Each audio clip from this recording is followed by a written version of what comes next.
So don't start looking at left cheek, right cheek. But yeah, I remember that like when I get a hold of these CDs, Chris would give me most of them for sure. Chris would give me most of them, and then Blake gave me a couple. You remember? You know Blake, like Burner, obviously. Stupid question. He was dope. Like I remember when he first started rapping, and Burner was making the beats for him. Man, I remember getting a hold of a CD. Man, he sounded like Beanie Siegel. Yeah, like, that's what he remind me of. He was dope. Like Blake, I can rap some of his shit right now. I know about heart. But that's crazy. That nigga, Hitman, he was the fucking battle rapper out of our squad. Yeah, I can see that though, man, because he like off the top of his head can come up with some good punchlines, man. That motherfucker a dog too. Yeah. And like when we first started, that was what was crazy because Hit wasn't no rapper neither. Like what's the password? 66. Hit wasn't no rapper, but it's like he just always freestyle, but he would never drop nothing. You know what I'm saying? But like when we have all the freestyle sessions, he'll rap. I wasn't even in no freestyle sessions then.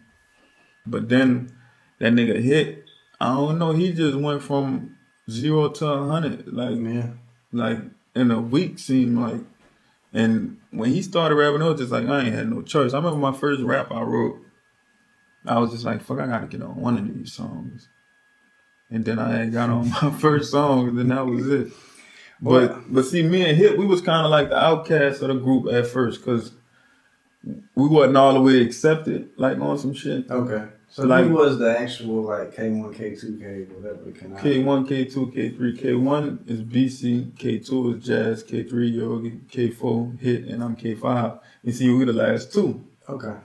So Yogi has some dope bars too. Yeah. Rest in peace, but yeah, he has some dope ass bars. But see, amongst us, I remember hearing him on a No Limit CD, and I was like, yeah, that was dope. Amongst us, we was accepted like with Jazz and Yogi, but like when we go by Torture or by Drummer, they wasn't even acknowledging like me and Hit. You know what I'm saying? Just like fuck yeah. So we was, I ain't gonna go that far, but weird. It was just like, it was like kind of like they didn't know. You know what I'm saying? Like they didn't hang with us. Yeah. So they don't really know. You know what I'm saying? They going off of what they've been They didn't know you were about to rap. Like, yeah.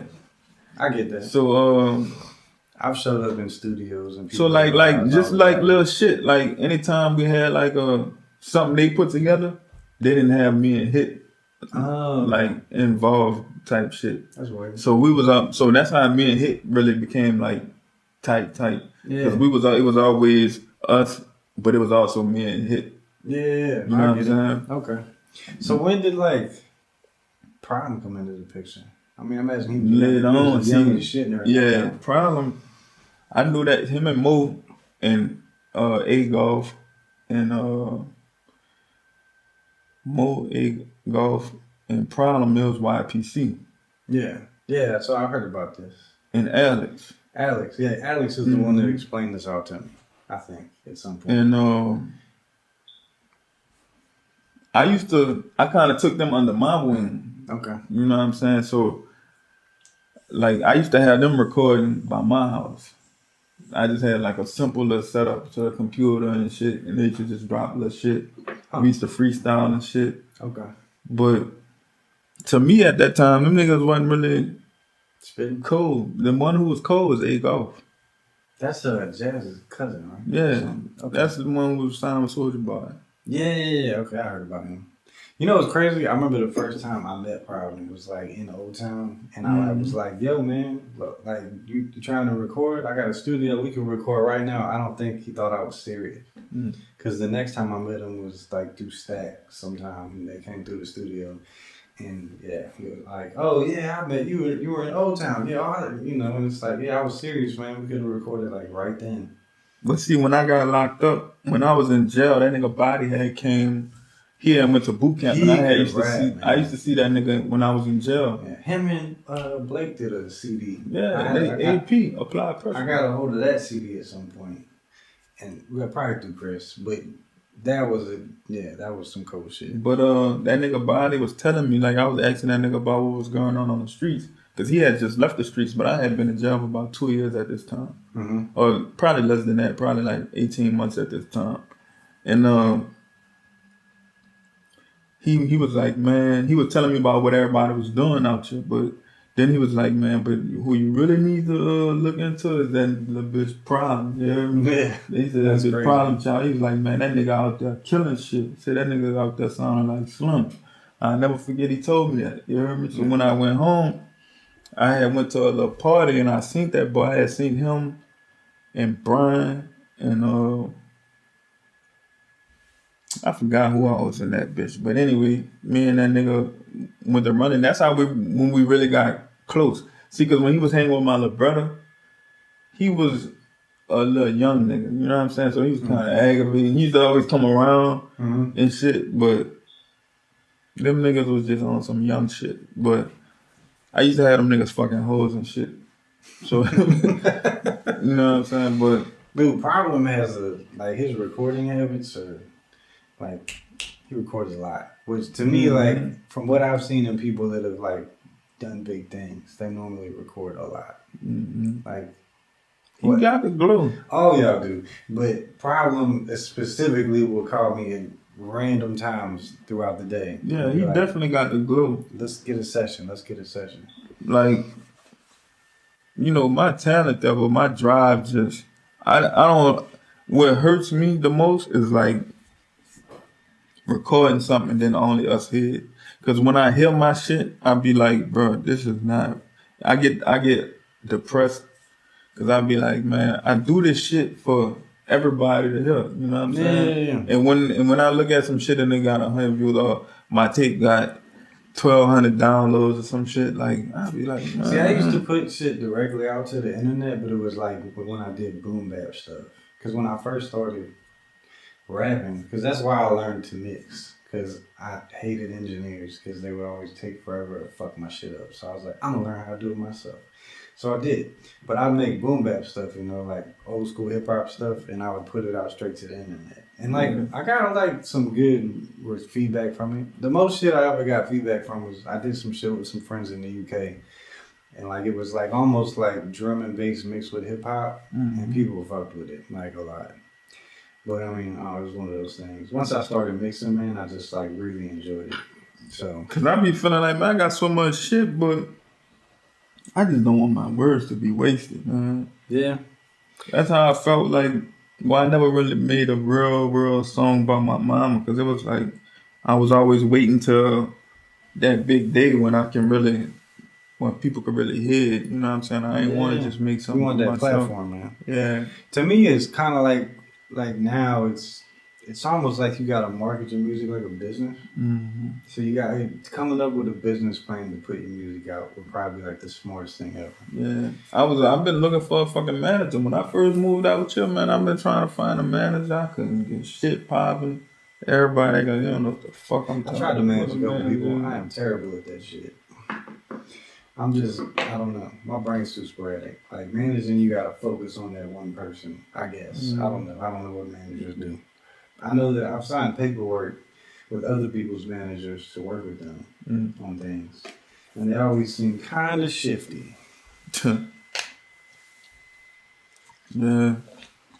Yeah, that's wild, man. I didn't even think about that. Like, because that was like 2002, probably. Or 2004 when I was hearing this stuff. 2002. Because I remember the first time I heard one of your verses was on one of those Kaniva tapes. Yeah. And like your rap style is so different from everybody else's. So I was like, who is that dude? And then, you know, Chris knows everybody. So he'd be able to explain to me, oh, that's Ace, you know, blah, blah, blah. And I'm just like. The first person I ever added a hustler to my shit was that nigga Deuce. At first I was just Ace. I met him when I was a teenager, man, because he was doing a show at, what was that club called? You remember, it was in Old Town. The Asylum, maybe? That was before my time, the Asylum. It was the Asylum, but I remember Utopia. Not Utopia, that's in New Orleans. Yeah, Utopia. There's that one that, maybe it was that building that burned down. Yeah. So he was doing a show or something, and I was probably, you know. I forget the name of this I just remember meeting him, and he was like, because I hadn't met very many rappers at that point. Everyone that I knew sold drugs. That was the extent of my friendships. So it's like I just when I met people, if they didn't hustle, it was odd for me to meet a rapper. But that nigga had hosted one of our songs, like he did our intro, and he introduced me as Ace the Hustler, cause he had everybody Okay. name and was something in the end. Oh, It was uh BC was naughty by blood, whatever. Then Jazz was the franchise. yeah. Cause he was That makes the sense. star player of the Yeah, team. I Like like he was that. He should have stuck with that shit. he is franchise. Niggas still Is call he? him franchise. Okay, I had no idea. I never heard him refer to himself that way. Hell yeah. Well, he might not, but we do. Yeah. Um, shit. TJ was Yogi. You know they used to say TJ, but then they introduced him as Yogi. Yeah. And Did then I ever tell you about the first time Yogi came in my house? So like in my studio, I had like that Michael Jackson Thriller record, like mounted like on a plaque, and he was going up the steps into the studio and was like hugging the wall and knocked that fucking Thriller fucking thing down to the first floor, like like smash. First time I ever met Yogi, he smashed Thriller. Like, literally, balls. He, like, demolished that record. It hit the ground, fucking glass bust. yeah. And, you know, me being me, I was like, don't worry about it, man. It's cool. yeah, you right. That sounds like you. Yeah, I mean, because it's, you know, I could buy another one. I'm not about to just get crazy about it. It's not like it was some shit it was an antique or nothing. It took me a while to get it looking like that in the frame. But, yeah, that was the first time I met dude. That was, like, comedy to me, you know, because it was just like, you know, Yogi, like, oh, my bad, bro. That shit, that was some funny shit, man. The dissolve of the Kanivas is probably an interesting story, too, because Yeah. it just started basically dissolving. That nigga, Yo, just kind of stopped rapping. And then, you know, we each had, like, our little run-ins with each other, like, you know, like, not really, like, real falling outs, but Yeah.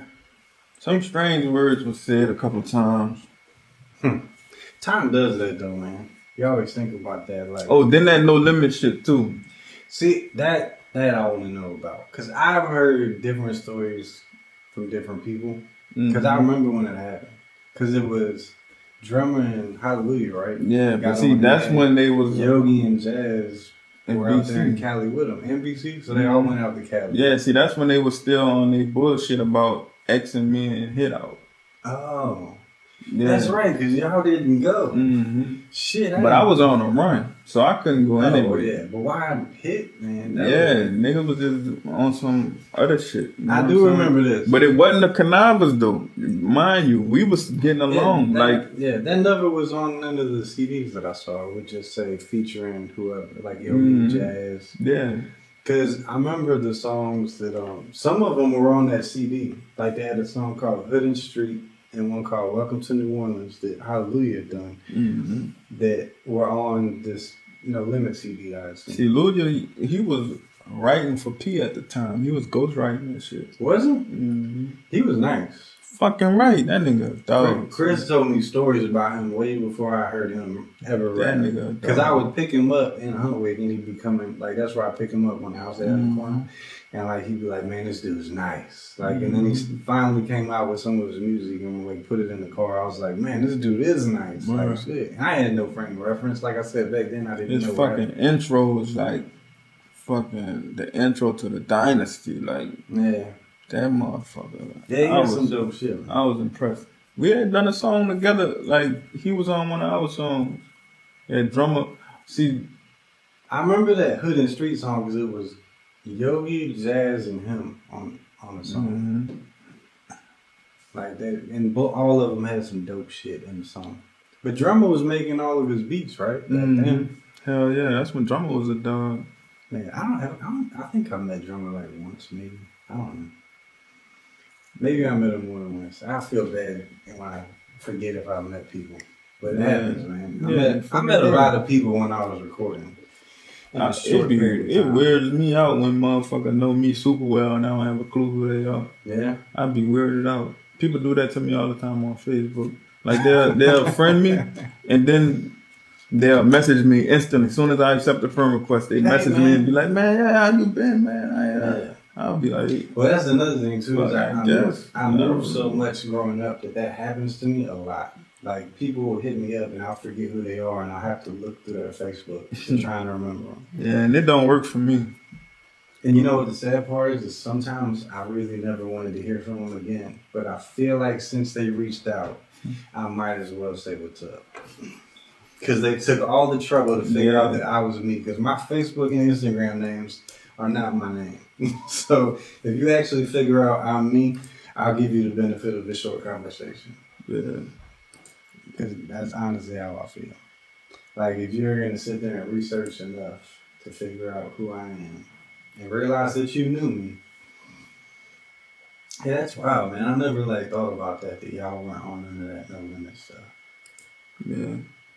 Like we wasn't really tripping because we knew it wasn't gonna be no shit like they leave us type shit. You know what I'm saying? I wanted to know, but it was more like the doing of what happened drumming them, man. Like, because it was short lived for what, sure. What drumming them? You talking about? With all of them. Oh yeah, because they kind of fucked up or something. They kind of fucked it up. Yogi explained it to me a little bit. See, as far as what I know, is them niggas wasn't really getting paid. I remember P had bought them niggas some cars. Cars? Yeah, he had bought, I think they had the Magnums back then. Oh, the Dodge Magnum? Mm-hmm. Scoop had that makes one. sense because T.I. was rapping about that shit at that time. Scoop had one. So and they were pretty new. Drummer had, I think Drummer had a 300 and Scoop had a Magnum. So he bought them cars. Both of them had 300s. I don't know. I forget. Something like that. That's just crazy, man. Mm-hmm. Then again, I don't know. I've seen some weird shit in the music industry. But to think about now, because I feel now like artists are more business minded because labels are really up to some goofy shit. Like they just bought them cars. I mean, they had to pay him a little bit, right? He was ghostwriting for Master P. He had to what? Mm-hmm. Master P wasn't. I doubt he was going platinum at that point. Nah, that shit was. And that fucking tape came out. It was a 504 Boys tape. Yeah, the Hurricane Katrina joint. Yeah, I have it somewhere. I would like to hear it. It's in my storage unit, I swear. I have a box full of CDs, and that's one of them. Because they were on that CD and a true CD. TRU. Yeah. I remember this. I remember when dude was on, was it 106 in Park with Master P? Do you remember that? When who was on there? Hallelujah. The rapper dude. I've never met him in person. On the video? In the interview? No, he was on TV.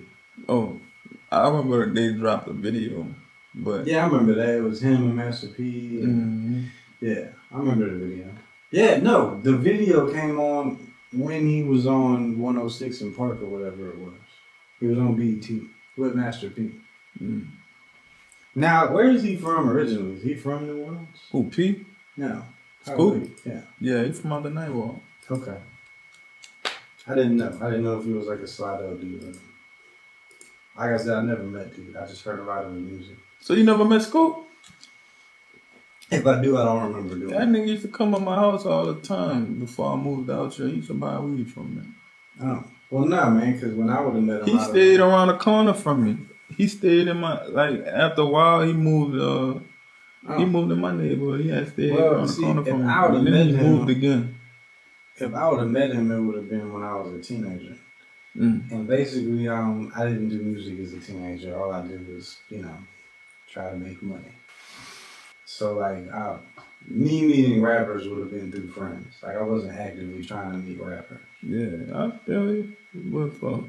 Not because it's whatever. It's just it wouldn't have been something that interested me, I guess. It's not like, oh man, you rap. As someone recording and actively making music, if I meet a rapper or someone that makes music, I'm excited because let's do some music or I'll record you or whatever. But back then I didn't do any of that stuff, so it kind of wouldn't have been, I was like, all right, cool, you rap, man. That's what's up. It'd have been a short-lived conversation. Because I didn't even know like what a condenser mic was or anything. Period. Pro Tools. I would not have a clue what any of that was. If you just said the words Fruity Loops to me back then, I would have thought you were talking some gibberish. I had no idea how to make music or what went into it. I just know that people recorded somehow, and then I listened to it. I was huge into East Coast hip hop in like the late '90s, early 2000s. Like I didn't start listening to Southern rap until I always listened to Outkast. Let me correct myself. Always, and then a little bit of Scarface. But I didn't start listening to like a lot of Louisiana bass rap. And honestly, the first stuff I listened to wasn't New Orleans or Slidell or anything. It was mostly like shit out of Baton Rouge. Like Max Minnelli and Young Bleed and stuff like that. C-Lo and all that shit. What the fuck? That'd be ridiculous, man. That can't be real. No. You think? I hope. You said you hope. I hope. Well, because where do they fit in the mag? Yeah, that's fake.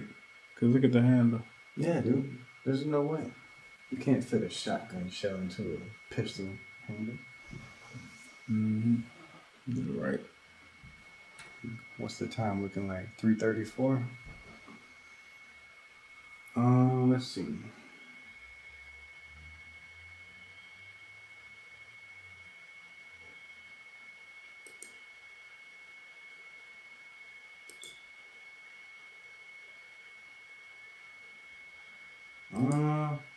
You want to talk about age in comparison to companionship needs? Let's get it. Mm-hmm. I think it's an interesting topic, man. I think we can have some good points. Mm-hmm.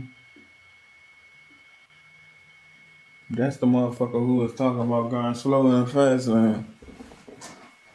Why her eyebrows look like that? Dude, those are intense.